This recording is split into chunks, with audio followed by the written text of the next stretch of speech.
Hello students, आप लोगों का इस नए वीडियो में स्वागत है। आज के हम अपने इस नए वीडियो में कमिटी फॉर्मिंग का एक और क्वेश्चंस करने वाले हैं। इसके पहले परम्यूटेशन में भी मैंने ये समझाया था, लेकिन यहाँ पे हम प्रोबेबिलिटी के अकॉर्डिंग समझेंगे कि हमें प्रोबेबिलिटी भी फाइंड आउट करनी है। राइट, दिमाग में ये रख के चलेंगे कि हमें क्या करना है, प्रोबेबिलिटी फाइंड आउट करना है।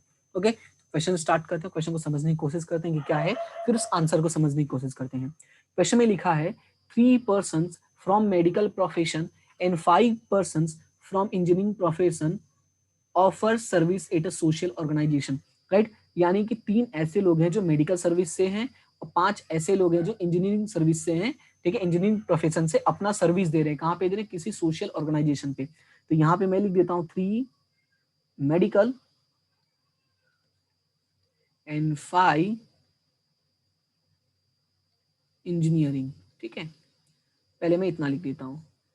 अब क्वेश्चन में बोला है 2 persons are randomly selected from these persons। अब इन में से हमें कितने पर्सन सिलेक्ट करने हैं? 2 persons सिलेक्ट करने हैं। राइट, एंड फॉर्मिंग कमिटी, और हमें कमिटी फॉर्म करनी है।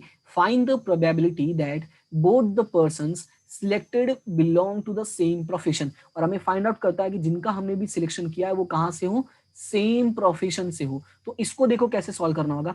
तो हमें जब प्रोबेबिलिटी फाइंड आउट करनी होती है तो प्रोबेबिलिटी का फॉर्मूला क्या होता है? m divided by n। m का मतलब होता है फेवरेबल आउटकम और n का मतलब क्या होता है? हमारा टोटल आउटकम। ठीक है, तो हम क्या करते हैं, सबसे पहले हम क्या करेंगे, टोटल आउटकम फाइंड आउट करने की कोशिश करेंगे। ठीक है, टोटल आउटकम। तो टोटल आउटकम क्या होगा कि हमें टोटल हमारे पास 8 पर्सन्स अवेलेबल हैं और इन 8 पर्सन्स में से हमें क्या करना है कि किसी भी 2 पर्सन को चूज करना है, यानी सिलेक्ट करना है। तो 8C2 हो जाएगा। पहले तो हमें क्या करना है कि 2 लोगों को सिलेक्ट करना है, तो उसकी जो प्रोबेबिलिटी होगी वो क्या हो जाएगी? 8C2। किसकी सिलेक्ट करनी है हमें? हम लोगों को 2 लोगों को सिलेक्ट करना है। तो यहाँ पे 5 + 3 = कितना हो जाएगा? 8 हो जाएगा, और उसमें से किसी 2 पर्सन को सिलेक्ट करना है। तो उसकी पॉसिबिलिटीज क्या है? तो 8C2। अब इसको मैंने सॉल्व करना बताया था कि 8C2 होता तो हमें क्या करना, 2 स्टेप्स बैक जाना होता है। 8 × 7, और फिर हमें क्या करना होता है, 2 से लेके 1 तक जाना होगा। इसको सॉल्व करोगे तो 2 4 जा 8, यानी ये कितना हो जाएगा? 28 हो जाएगा। राइट, तो ये आपका क्या आ गया? n = आ गया 28। अब उसके बाद क्वेश्चन में बोला है कि हमें जो कमिटी प्रिपेयर करनी है उसमें कैसा होना चाहिए कि जो दोनों सिलेक्टेड पर्सन है वो सेम प्रोफेशन से होना चाहिए। राइट, तो यहाँ पे देखो लिखा हुआ है सेम प्रोफेशन। तो हमें सेम प्रोफेशन से अगर चाहिए तो हमें देखो क्या करना होगा। यहाँ पे चलो मैं लेके चलता हूँ कि जो मैंने कमिटी बनाई है वो कैसे बन गए कि मेडिकल वाले ही आ गए, दो के दोनों। ठीक है, चलो मेडिकल और इंजीनियरिंग में लिख देता हूँ। यहाँ पे देखो, अगर मैंने सिलेक्ट किया और वो जो सिलेक्टेड पर्सन्स हैं वो दो के दोनों मेडिकल से आ गए, ठीक है, इसका मतलब इंजीनियरिंग से कितने आएंगे? 0 आएंगे, क्योंकि हमको 2 ही लोगों की कमिटी बनानी है। अल्टीमेटली कमिटी कितनी बननी चाहिए? 2 लोगों की। और अगर मान लो कि दोनों के दोनों इंजीनियरिंग से आ गए तो मेडिकल से कितने आएंगे? 2 आएंगे, क्योंकि कमिटी कितने लोगों की बनानी है? 2 लोगों की बनानी है। और क्वेश्चन में बोला same profession, it's mean it may be possible medical से हो और इट मे बी पॉसिबल कि वो कहाँ से हो? हमारे इंजीनियरिंग से हो। सो देखो, और जैसे ही आता है यानी मेडिकल से हो और अथवा, ठीक है, इंजीनियरिंग से हो, तो जैसे ही और या ऑप्शंस आ जाता है तो हमें क्या करना होता है?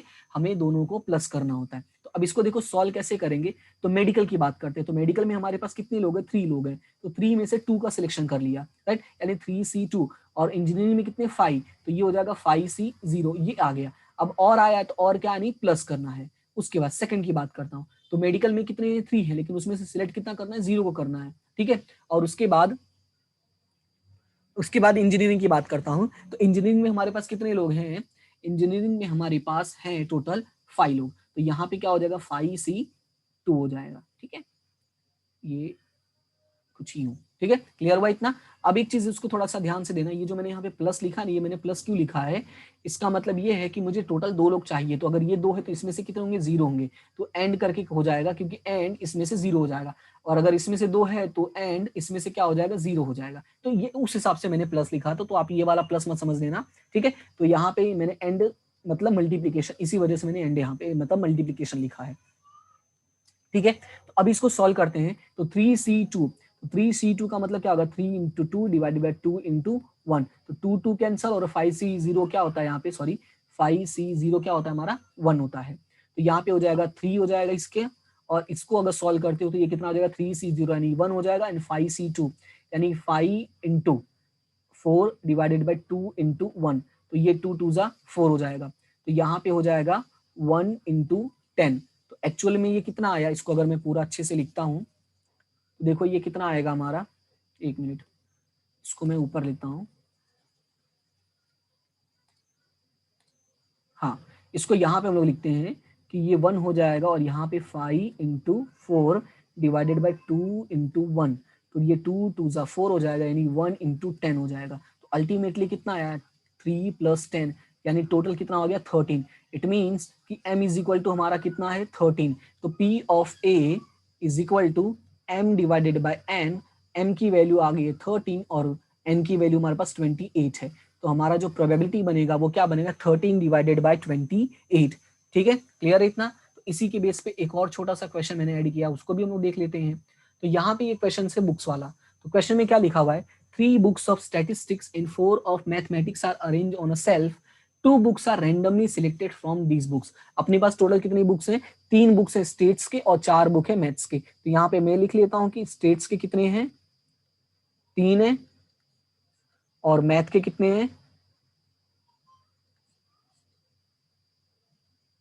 4 है। ठीक है, ये थोड़ा सा इसको बड़ा करता हूं, हाँ। फिर बोला है 2 books are randomly selected from these books, यानी ये जो बुक है अपने पास 7 बुक, इसमें से अपने को कितना चूज करना है, 2 बुक्स चूज करना है। तो सबसे पहले हम n फाइंड आउट कर ले, क्योंकि हमें निकालना है प्रोबेबिलिटी, और जैसे ही हमें प्रोबेबिलिटी निकालना तो हमें n की जरूरत तो पड़ती ही है। तो n इज इक्वल टू क्या हो जाएगा 7c2, it means 7 into 6 divided by 2 into 1। 7 into 6 divide by 2 into 1, ये हो जाएगा आपका 2 3 6, यानी 7 इंटू 3, यानी 7 इंटू 3 यानी कि 21।